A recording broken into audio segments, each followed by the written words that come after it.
welcome to the In Case You Missed It Club. This is a place of positivity on the internet, on the airwaves, or wherever you might be listening to it. It's really hard to say what is up, what is down. I no longer know.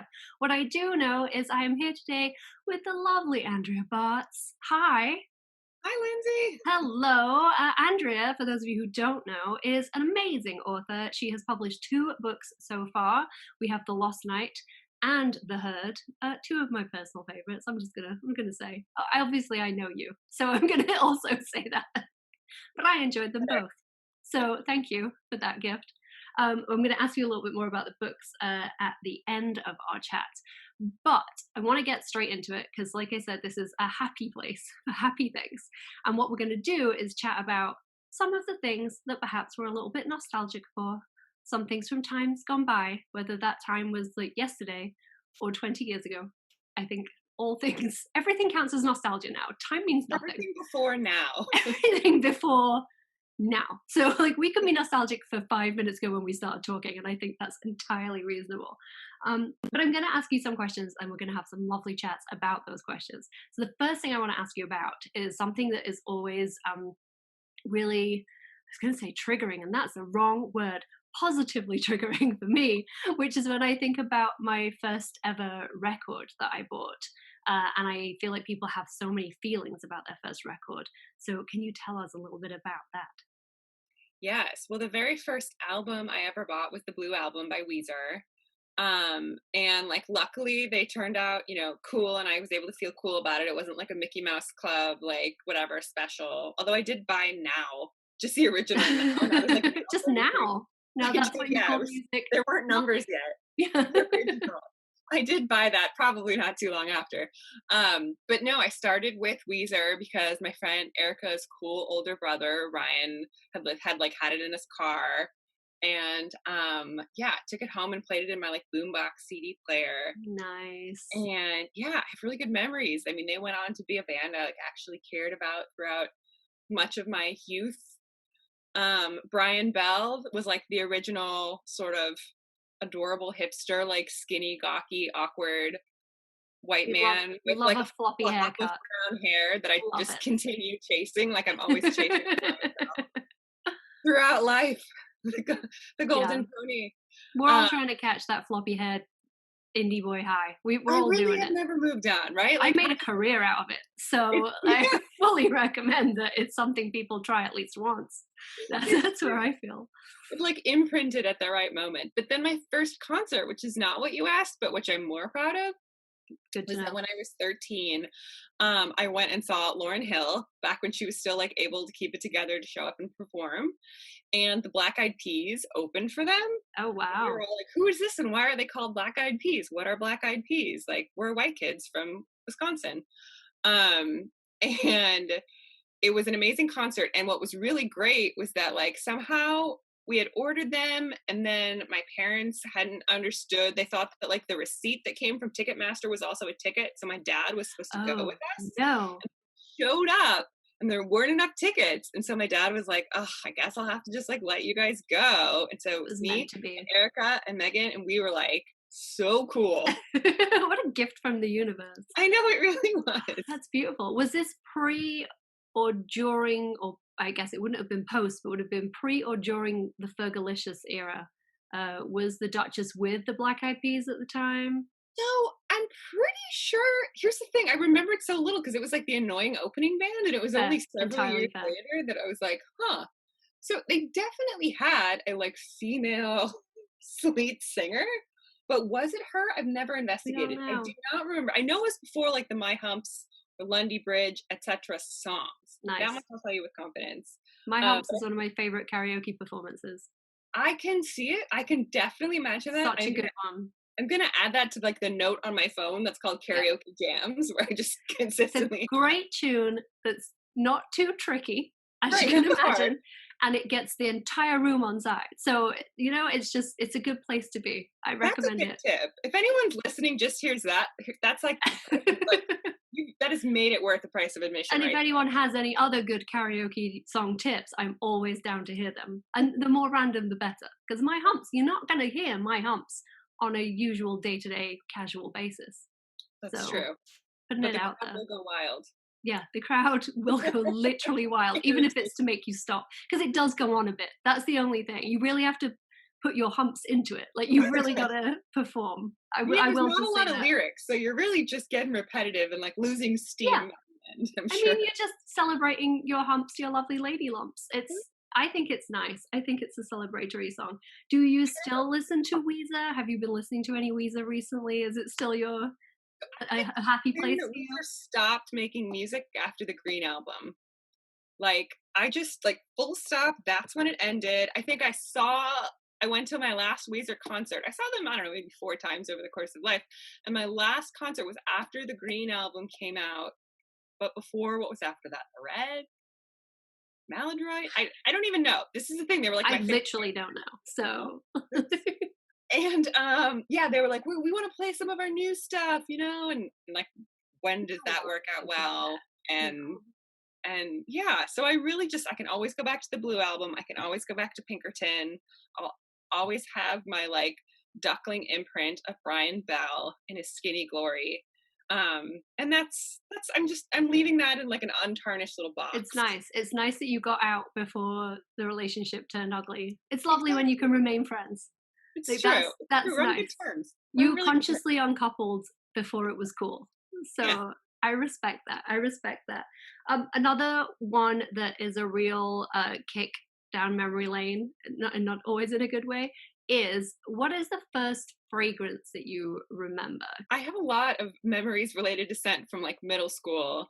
And actually, when you said that with the vanilla body spray, it reminded me of going to Bath and Body Works and I'm just so like sorry. Happy Daisy and like Country Apple and just like dousing yourself in all of these very intense like chemical smells. But I think the first for me, I certainly had a few things. I certainly had like the Gap set that was like Gap Dream, Gap Air, Gap. I mean, Was it it could be like Gap grass? Street, Gap Cut grass? Crow. Like, I don't know. It could be None Gap of them. anything. Yeah. Yeah, these little metal tubes. None of them smelled that good. But then the most mortifying thing, and like I was in like 7th grade, so if anyone had come over and opened a cabinet and found out, I would have died. Was that I had the if you like X like real smell, the generic. And their tagline was like, you can't trademark a scent. And I had that for Clinique Happy and Nice. CK1.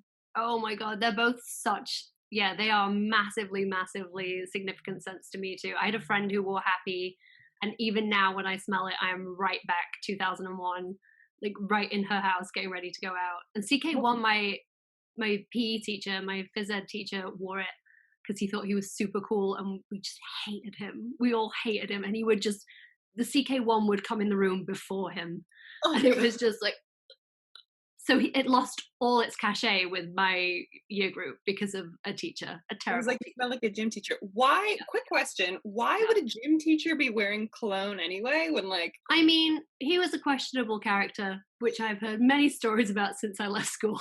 He does not work in education anymore, and that's that, all I'm going to say for legal reasons. But yeah, he enjoyed himself and his cologne, and that's really all we need to worry about. But those look-alike, smell-alike scents have always intrigued me. Anyone where your tagline is a legal disclaimer, it seems curious. It seems like the marketing meeting didn't go that well. You know, no. like, you like Elizabeth Taylor White Diamonds?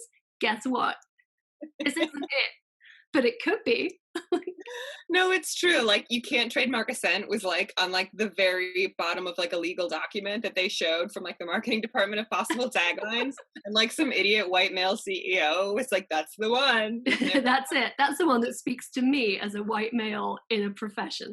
That's what the ladies want to read when they're trying That's to yeah. identify themselves through the signature scent. That's yeah, listen, ladies. It's wild. Take out your tampons and listen. We do have to do that. If any gentlemen are listening who have never experienced tampons, we can't hear a thing once they're in. It's true. That's all It's I true. know. It's a I'm plug useless. essentially. I mean, it's absolute chaos. Staying on a beauty tip, makeup. Is there a specific first makeup, a lip gloss or a mascara or something that makes you? Yeah. I don't know if you would quite call it makeup yet, but I had Lipsmackers. Yes, we absolutely Really? would because I support Okay. this choice. Yeah, yeah, really old packaging. I can still picture it. They looked like Crayola crayons, kind of, Oh wow, and yeah. there would be like a strawberry on the side. It was very, very red. But yeah, I had a whole range of Lipsmackers, and like, God, I Oh. would just flick that stuff on, feeling so cool. Like fourth grade. I don't Yeah. know. But it felt very sophisticated. I had two tinted lip balms from a store called Boots in the UK, and one was a cranberry tint that did me no favors because I was a pudgy, pale 11-year-old that just looked weird. She says, looking at herself now, like, is that, wait, do I look different? And then one was called Sugar Plum, and it was just like a frosted lavender. And A, that's cruel to make that. Right? Who needs frosted lavender on their Right? lips? And B, what was I thinking? What was my mother thinking? What were my friends thinking? Why was this allowed? It's so cruel. Something about tinted lip balms just felt so sophisticated. Yeah, I don't know where we got that idea, but I guess it was just like the one kind of makeup we were allowed to wear Yeah, that's until we really true. looked it. And you were a strawberry flavor girl. You weren't into the first lip smacker I ever had was Dr. Pepper, which I'd never had a Dr. Pepper because I don't think it was either Still? available. I have now, but it wasn't a big thing in the UK if it was available at all at the time. So I was like, "What is this exotic, fabulous thing? I don't know what you are at all." And then I had one and was like, "So prunes? So it's prune? It's not what I was thinking." But It's like cherry coke-ish, sort of.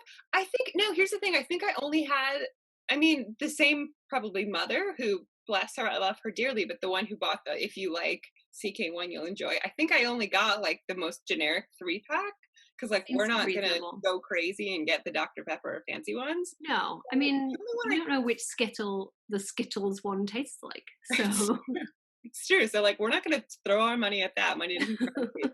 So I just specifically remember having the strawberry. Um, but yeah, that was an early one, and it was an exciting one. My cat is practical meowing at the woman. door, so I Oh, let her in. Is Mona here? I don't hear her, but I would love to see her. Who wouldn't love to see Mona? She is a sweet baby. Does Mona have a favorite makeup item that she's enjoyed? I mean, her most important beauty treatment is that she dip dyes her tail every day. Nice. She's doing a great job. I I know, like, mean, she's so white, and then that tail is so that black. tail is You would so never know. You not would a never single know. stray hair, you would never know. Yeah, She's just the master, cats. It's great. total pro. She's a total pro. I would like to ask you, moving on a touch, but still in the style region, did you have a favorite outfit? I remember feeling so cool. I think I emulated the cool movies, so, like, shortly after Clueless came out, I had a baby tee with a big old sunflower and what I think was a mini skirt, like Lord knows, I probably had like a training bra, and then a little mini skirt that was blue plaid, and they Nice. didn't go at all. And I thought it was so cool. And like I put that on, and it's like, watch out, world! It's like, I'm unstoppable. This Um, is yeah, and like a lot of really flared jeans and like nice. fitting. Some lowriders. Yeah, very, very low riding. I had these really cool jeans. I thought these were so cool that along the fly they had 3 like little holes that it came with 3 how to describe this? It had I 3 really don't know. things, and would like put a charm on it, and so it sort of like Oh. implied the idea of like a pierced belly button, but they were on your jeans. So you had pierced jeans. Yes, that's exactly what I I had. like it. Yeah, I mean, it's baby steps for an My 11-year baby tee. Yeah, paired works it. perfectly. So many iconic teenage outfits included plaid. So It's many of them. Yeah, that was our senior color in high school when, you got to pick it senior Plaid. year. Normally it was like orange or Oh. yeah, our like super cool class had to pick plaid. I mean, it's not a color, is it? So that's very confusing. That was yes. That was That was something the a few of us plan. pointed out. Like it's a pattern. Yeah, I had a baby pink plaid mini skirt that I wore with a baby blue mini baby t-shirt with an angel on it, but it was like a Renaissance painting of an Oh, angel on a cloud, like a little cherub, oh my god. and it was just right in the middle of my chest, this tiny little painting of a cherub with my baby pink plaid skirt. and I wore it with white slingback loafer style mules. Oh, I remember those. Yeah, they I were so thought they like were so cool. platformy. Yeah, they were like a Steve Madden knockoff, but I didn't know that because we didn't have Steve Madden. So I just got them from the shoe factory in the village for like £5 and was like, oh, look at me. Again, watch out, world. This is me. Watch out, world. I'm here now. I really great. And I know that I didn't because I was also wearing this with like giant blue acrylic Coke bottom glasses, which is just, it's a look. I will try and dig out a Yeah, photo if I can find one. I pray it's that funny. one doesn't exist, but you never know.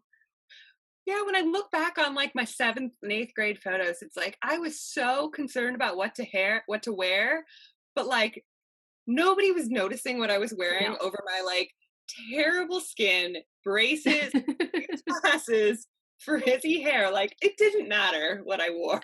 It's wild. It's wild the things that we thought were important versus what may have actually had any that borne any meaning on our lives, Yeah, on vital yeah, lives. It's yeah. All of our crazy. priorities wrong, even in the beauty world. Obviously, I think our most important priority, and this certainly was for me, would fall under my next question: celebrity crush. Yeah, the ones who came to mind when I was like starting out on crushes, like Tiger Beat era, it was like JTT, Devin Sawa, Nice.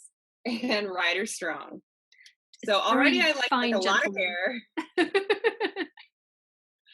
Oh good, now Mona meowing to go out. I think Um that's she's jealous. She doesn't care to hear about this Ryder Strong nonsense. She's seen some she's like, reruns none of of Boy this, Meets World, and she yes, doesn't care for this. you, She's yes, like your life didn't start until you adopted me. So yeah, I always liked them. And then in high school, I liked like the cool, subversive, like I mean, it's problematic now, but I was really into Johnny Depp, which was like, oh look, we all were because we didn't know. we didn't know. We all saw Crybaby and that kind of a movie, and we were all into it. It It was a seemed look, yeah, you and know. I was very into, and he was like a poor man's Johnny Depp. Do you remember Skeet I Ulrich? absolutely know Skeet Ulrich, and I thought you were going to say Skeet Ulrich, and you did, and I was so pleased. I had a big conversation about Skeet Ulrich with someone recently because they only know him from Riverdale, and I was furious. They referred to Never him as even the seen him in Riverdale Riverdale. them, and that they didn't know him from anything else. And I may have just scream in their face about 17 times. This was prequel. But yeah, I was so upset because he was a beautiful man. He So was he? pretty. No, I That's don't know. But my heart says he interesting. was. My My heart that memory watched tells The me Craft every weekend. he was You know, unbelievably beautiful in my mind. But I think if I were to rewatch like As Good as It Gets right now, not only would I be alarmed by its very problematic racial storylines, hugely, hugely. among other things, but I think he probably wasn't that good looking. I think in hindsight, the curtains and the hair was a little over styled. There's a lot, I'm going to say greasy, but a lot of product. There was a lot of product in It's there. a really kind way to put it. Yeah, and I like my Ryder Strong glossy flowing curtains I rather like than him. an overly styled. I want to be able to run my hands through it, you know? My fantasy teenage hands. And then I just think there was a lot of forehead. And that may have been from the Scream angle where he was constantly looking Right, down and right. brooding. So maybe there's not that much forehead, and maybe if you're into forehead, that's super cool. But there was a lot of brooding There was a to get lot through. yeah, it probably, like, somewhere deep in my psyche connected, like, attraction and, like, brooding, emotionally unavailable men in a really problematic manner. I can't even begin to imagine what you're talking about. I definitely did not reenact that for a good 15 years. Like that's certainly not the case. Oh, Skeet. I hear he's doing great now. So that's Great. yeah, he's dating a much younger woman. So I'm sure that Well, in his he's world not young it's anymore. great. He's not a younger man, but she is a younger woman. So congratulations to the two of them. Good That for is them. truly a love connection, and I hope that it continues. Good for them. I'm going to ask one more question and then I'm going to let you go. But I have to ask, this is a question I have to ask everybody. Childhood favorite books. And I'm not going to say book because I know there's always more than one, but what were the books that really defined your growing up period for you? So, it's interesting when you ask this, I was sort of drawing a blank because instead of individual books, I just remember being obsessed with series and, like, Yes. I don't know if I was just had this very like one track addictive personality where I like would Again, I don't know what you're talking about. yeah, totally unfamiliar, right? Like you didn't go to the library and like fill up huge tote bags with like big that's I weird. never did that. I never did that. But I was really into tons of series. So I loved Babysitter's Little Sister, and then I graduated to Nice. Babysitter's Club. Very important. I loved Goosebumps, and then I graduated to Fear Street, Nice. and Christopher Pike and Lois Duncan and that whole So sort good. of word cloud. I really loved Sweet Valley Twins, followed by Sweet Valley High. I really was like those people in those white men in marketing rooms who were trying to figure out how to retain readers. Like I fell right into their trap, It was clearly. 100% me. Me and my cousin would fight constantly as to whether or not we were Elizabeth or Jessica, fully aware that we were both Elizabeths and there was no Jessica to be seen for It's a true, good like, 5 block radius. Also, it was South Yorkshire and not Southern California, but still, I totally understand. Did you ever dip a toe in Sweet Valley University? I never got that far. Don't. Okay. That's all. Odd to me that they Yeah. went on. They went on to university and had more adventures, and everyone's personality just completely changed for lols. So Yeah, don't do that.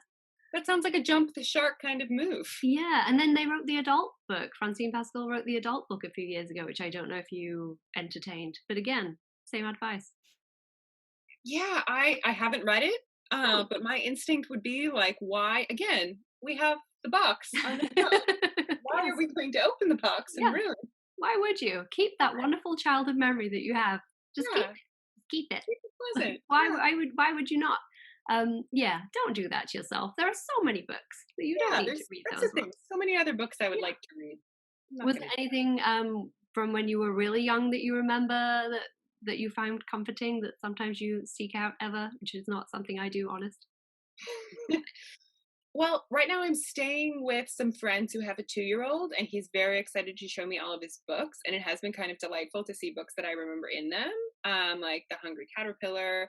One that he loves is Chicka Chicka Boom Boom, Nice. which, like, let me tell you, it holds up. Excellent. Like, Excellent. so cute, so adorable. I mean, Goodnight Moon now, like, brings a tear to my eye in this weird, like, sentimental sort of all of us are connected way. Maybe I've just been in isolation for too long. Very possible. The only thing we can all see is the moon. It's the It's only true. thing Like we that's the have now. only thing you and I have in common. And if it's cloudy tonight, like I will bawl because I'm gonna go outside and sing Somewhere Out There from An American Tale, and I'm singing it to you. I want you to know okay. I'm singing it to you. I'll be listening. I'll be staring at that same moon. That's what I know. That's what I know. Oh, but that's really sweet that the same stories do carry on through. Because I can't say for sure that I'm going to give my goddaughter copies of the Making Out series, which apparently was called The Islanders here in the States, which I don't know if you would have ever come across, but it was very exciting. It was about some teenagers that lived on an island in Maine. And even though they went to a high school on the mainland, they just all made out with each other all the time. And strangely enough, this made for some problems amongst their friendship group. Wait, I'm sorry. The series was called Making Out in the UK? It was called Making Out in the UK. And I don't know if it started out as Making Out here and then was repackaged as The Islanders. I would need to do some publishing research. But yeah, in the UK it was called Making Out, which made it very glamorous and exciting because we don't use the term making out. Uh, So the first book was cover mounted on my favorite teen magazine. So again, those clever men in their suits were like, we got her. She got it free. She gets her first taste free of these pesky Maine Islanders, which seemed so glamorous. And now I'm like, oh no, it's not. Beautiful. yeah. Not glamorous. Problematic. So wait, just I want to go back and make sure I understand this. Yes. It's as if in the US we had a series called like Snogging. Yes, it's exactly the same, except Making Out sounds so much cooler than It snogging. does. Snogging, not. Yeah, snogging is not hot. It's like in England when you say you got off with someone. I've been rereading my teenage diaries a lot lately, and I was very concerned with who was getting off with whom.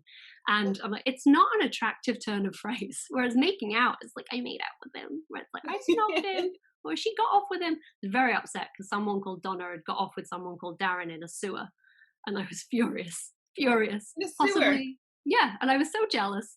But I blame Why the was book. there clay in the sewer? I know, I know. Why couldn't I be down in a sewer at the age of 14, snogging a boy called Darren? It's a question that haunts me through all my days. It I really mean, is. if I hear that one more time today, Right? I mean, brothers, sisters, come together. That's all I'm gonna say. But maybe don't make out with people in sewers or snog yeah. them or anything in a sewer. Stay out the sewer. Good, I, good I, advice. I have no recollection of this, and it's there in black and white in my diary, so I know that it happened. I feel like we've gone off on a tangent, and I should probably let you go. I feel like Mona has places she needs to be, tails she Mona needs has to places die. she needs to be more desperately than I, but I do, totally up to you. But speaking of diaries, I don't have my Oh, diaries with me, but I did find one very short entry that involves a Darren. then I would very much like to hear it. I would be happy to. So it's early. This is from 4th grade. I think I put it, yes, I texted it to myself. This is from 4th grade. And I had very strong feelings For about things. international listeners, what age is fourth grade? Oh, 'Cause sorry. 4th I grade always sounds like forget. 10, Okay, nice. 10 or 11, I think. That's a Maybe 9 it's a or 10. good diary age. Yeah. Starting young. Starting young. Darren and Bill thought they had found a new species of ant. Angie and I knew better. To prove it, she looked up ant in the encyclopedia, and there it was, their new kind of ant. Wow. I also found out that the 6th grader I might like might spell his name. No, I said the 6th grader I like, so that's like a 12-year-old, might spell his last name Dellemen. But, comma, I could be wrong. Tomorrow, home improvement is on. Yes! I'm going to get to see my honey again! Exclamation point. Here's my order of who I would marry. Number 1, JTT. Nice.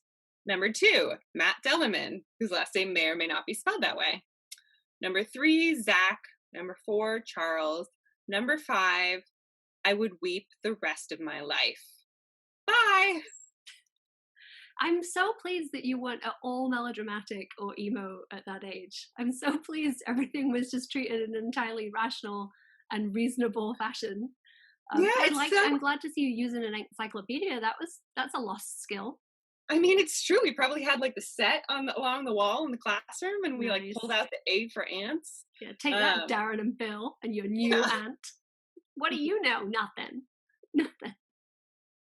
So I also don't remember any of that at all, but like I'm glad I had a diary for that. It's nice to know. I'll dip back and look at what I was doing on this day, and it routinely is what I watched on TV. It is routinely a review of what I watched on TV because it seemed like the most important thing. And you had to watch it that night or you'd miss it. Yeah, that was it. I had no VHS in my room, and I absolutely was not allowed to record my nonsense on the downstairs television. It was nonsense, and it was largely nonsense. So it's entirely reasonable. Oh, Teenage Diaries. If anyone listening to this is thinking about going to look at their Teenage Diaries, do that. 100% do it. University. 100% Find do the diaries. it. I think what you should do is you should start like an on this day where we all share something from my diary. Oh, that's such a good idea. Although I would have to redact names. my diaries are not kind. That's what I learned about myself from my teenage diaries. I had no time for bullshit. That's what I know. Absolutely not. That doesn't sound like Lindsey at all. I don't even know what you're talking about. I'm just like, absolutely not. Absolutely nothing. Thank you so much for joining us. Please tell us a little bit about, if you don't mind, could you tell us a little bit about The Herd, which is your book, your most recently published novel, so people know where to go and find it and what it's about? Yes, absolutely. Thanks again for having me on. I had my second thriller come out this March of 2020, called The Herd. I have the finished version. You do. I have the sneaky proof behind me. That's the finished, beautiful version. It is, yes, Herd, Herd, for those of you listening. And it is about an exclusive, elite, beautiful, all-female co-working space in New York City that women are just dying to get into. And the founder of this like very elitist space goes missing the night of a glitzy news conference. So it's up to sort of her best friends to figure out what may have happened to her, why she would have disappeared. And sort of in doing so, they're forced to confront what happens when women, sort of high achieving women's perfect veneers begin to crack. So it really goes deep on themes of commercial feminism and complex female friendships and sort of the pressure on ambitious and successful women in the world today. But most of all, hopefully, it is just a fun, juicy, page-turning It is a whodunit. page turner. That's what I was going to call it. I understand that you have been heralded as the master of the feminist thriller, Andrea Bartz. Well, thank you. The LA Times did use that phrasing, and that was sort of like news to me, but I'll take it. Never turn that down. I mean, what would Bill and Darren say about that? Nothing. They would have nothing to say. Nothing. They would still be looking up their aunt.